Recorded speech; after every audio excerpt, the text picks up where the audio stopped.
तो आज हम ये सीखने वाले हैं कि अगर किसी वैद्युत द्विध्रुव को एक समान बाह्य वैद्युत क्षेत्र में डाल दें हम θ1 कोण पर, और P और E के बीच का जो कोण है अगर मैं उसको θ1 से परिवर्तित करके θ2 करना चाहता हूं, वो मेरी इच्छा है कि मैं बढ़ाना चाहता हूं या घटाना चाहता हूं, तो उस पूरी की पूरी प्रक्रिया में बाह्य बलों के द्वारा या वैद्युत स्थैतिक बलों के द्वारा किए गए कार्य का मान किस तरह से निकालते हैं, मतलब उससे संबंधित जो डेरिवेशन है वो किस तरह से किया जाता है। तो चलिए इस कॉन्सेप्ट को समझने के लिए बिना टाइम बर्बाद किए शुरू करते हैं आज के इस वीडियो को। तो ये बात तो आपको पता होनी चाहिए कि किसी भी वैद्युत द्विध्रुव को अगर मैं बाह्य वैद्युत क्षेत्र में डाल करके छोड़ दूं और उसे उसकी इच्छा के अनुसार रुकने की अनुमति दूं, तो वैद्युत द्विध्रुव जब रुकेगा उस समय उसका जो वैद्युत द्विध्रुव आघूर्ण है वो वैद्युत क्षेत्र की दिशा में होगा, क्योंकि वैद्युत द्विध्रुव आघूर्ण ये चाहता है कि वो वैद्युत क्षेत्र की दिशा में हो जाए, क्योंकि जब P और E एक ही दिशा में होते हैं तो वैद्युत द्विध्रुव को हम कहते हैं कि ये इस समय स्थायी संतुलन में है। अगर मैं P और E के बीच का कोण जो अभी 0 है उसको अगर मैं बदलूंगा तो वैद्युत क्षेत्र इस प्रक्रिया का विरोध करेगा। मैं चाहता हूं कि PE के साथ एक कोण बनाए θ, तो वैद्युत क्षेत्र ये चाहेगा कि ऐसा ना हो पाए। फिर भी अगर मैं जबरदस्ती ये काम करूंगा तो मुझे वैद्युत क्षेत्र के विरुद्ध कुछ काम करना पड़ेगा, और वही कार्य मैं पता करना चाह रहा हूं कि वो कार्य करना कितना पड़ता है। तो आप ये मान लीजिए कि पहले वैद्युत द्विध्रुव जब रखा हुआ था तो P और E के बीच का अभी जो कोण है वो है θ1। अब मैं इस कोण को बढ़ा करके कितना करना चाहता हूं, θ2। मैं चाहता हूं कि वैद्युत द्विध्रुव आघूर्ण यहां पहुंच जाए। तो हम करेंगे क्या कि शुरुआती स्थिति और अंतिम स्थिति के बीच में ये मानकर चलेंगे कि वैद्युत द्विध्रुव इस वाली स्थिति से भी गुजरेगा। वो स्थिति जब P और E के बीच का जो कोण है वो θ हो जाएगा, और θ किस तरह से कि θ1 से तो बड़ा है प्रारंभिक कोण से, मगर अंतिम कोण θ2 से छोटा है। अब मैं क्या पता करूंगा कि जब P और E के बीच का कोण θ था उस समय उस पर बलाघूर्ण कितना लग रहा था।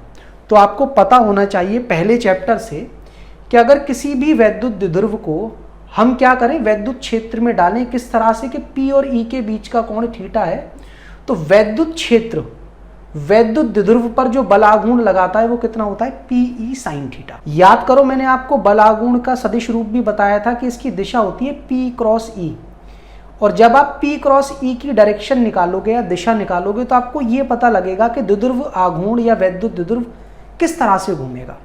आपको करना क्या है, वैद्युत द्विध्रुव जिस भी दिशा में वो तो है P की दिशा, ये है वैद्युत क्षेत्र की दिशा, तो आपको P से E की तरफ दाईं हाथ की उंगलियों को घुमाना है।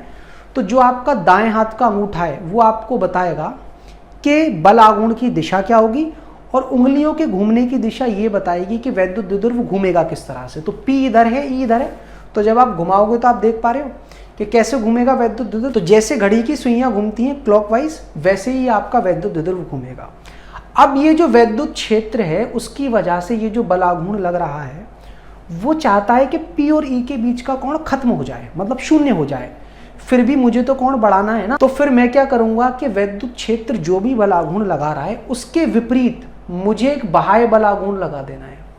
और जैसे ही मैं बाह्य बलाघूर्ण को वैद्युत क्षेत्र की वजह से जो लगने वाला बलाघूर्ण है उसके बराबर कर लेता हूं, तो नेट बलाघूर्ण इस पर कितना लगेगा, अब 0। और नेट बल आघूर्ण जब 0 होगा तो आपको पता होनी चाहिए न्यूटन का प्रथम नियम क्या कहता है। न्यूटन का प्रथम नियम कहता है अगर किसी वस्तु पर लगने वाला कुल बल आघूर्ण 0 है तो वो या तो वस्तु वहीं के वहीं रुकी रहेगी या फिर वो घूम सकती है घड़ी के घूमने की दिशा में या उसके विपरीत। कैसे, एक नियत कोणीय वेग से। बिल्कुल इसी तरह से न्यूटन का प्रथम नियम बल के लिए भी लगता है कि अगर किसी वस्तु पर लगने वाला नेट बल 0 है तो या तो वस्तु रुकी रहेगी या फिर वो चल भी सकती है कांस्टेंट या कहीं नियत वेग से। और जब वो घूम रही होती है तो न्यूटन का प्रथम नियम जो है उसमें बल की जगह तो आ जाता है बलाघूर्ण और नियत वेग की जगह आ जाता है नियत कोणीय वेग। अब मैं क्या करूंगा, एक बहुत ही छोटे और कांस्टेंट कोणीय वेग से इसके एंगल को बढ़ाने की कोशिश करूंगा।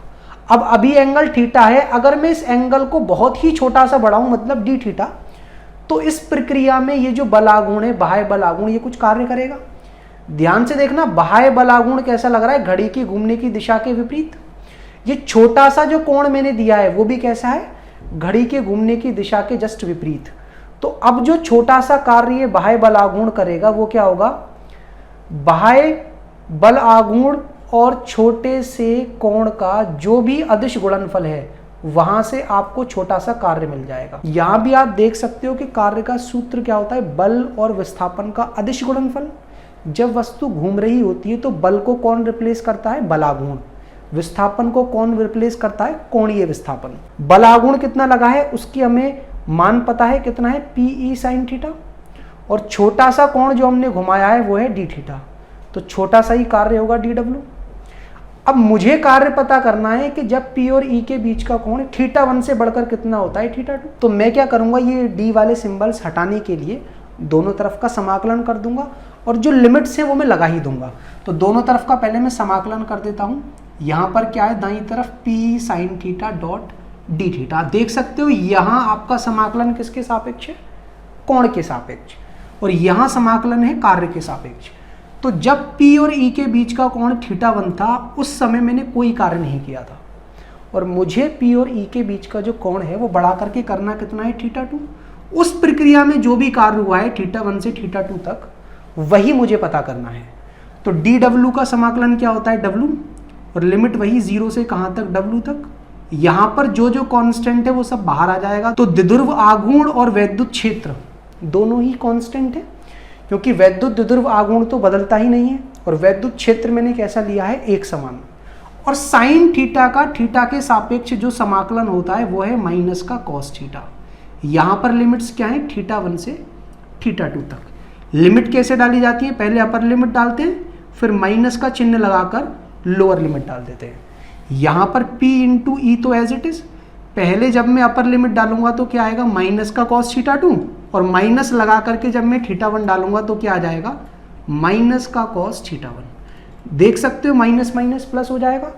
तो प्लस का कॉस θ1 मैं पहले लिख लेता हूं और माइनस का कॉस θ2 लिख लेता हूं बाद में। ये क्या है कि अगर आप किसी भी वैद्युत द्विध्रुव को जिसका कि द्विध्रुव आघूर्ण है P, एक समान वैद्युत क्षेत्र E में इस तरह से घुमाते हो कि P और E के बीच का जो प्रारंभिक कोण था θ1 अब वो बदल करके कितना हो गया है, θ2।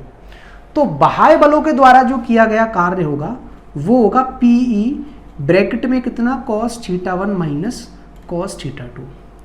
याद रहे कि अगर प्रत्येक बिंदु पर जो वैद्युत क्षेत्र ने बल आघूर्ण लगाया है बाह्य बल आघूर्ण भी वही है, तो जितना कार्य ये बाह्य बल आघूर्ण करेगा उतना ही कार्य ये वैद्युत क्षेत्र भी करेगा। अगर आपसे पूछा जाए कि वैद्युत क्षेत्र ने कितना कार्य किया तो आप क्या करोगे, बाह्य बल ने जो भी कार्य किया है उसका ऋणात्मक मान आप निकाल लो।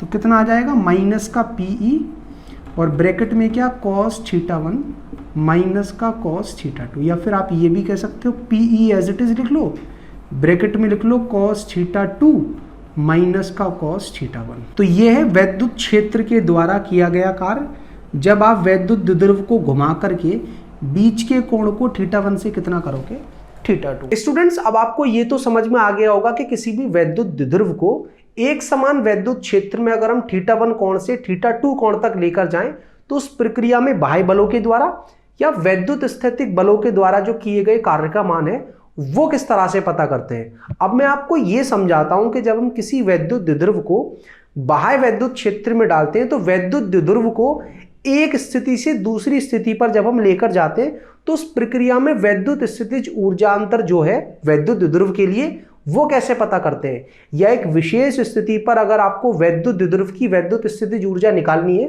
तो वो किस तरह से पता करते हैं। और अगर आप ये कॉन्सेप्ट समझना चाहते हो तो उस वीडियो पर क्लिक कर समझ सकते हो। और हाँ, अगर आप पहले अध्याय विद्युत आवेश तथा क्षेत्र से संबंधित कोई भी टॉपिक पढ़ना चाहते हो तो आपके लिए मैंने ये प्लेलिस्ट तैयार की है, इस पर क्लिक कर आप जो टॉपिक चाहो वो समझ सकते हो।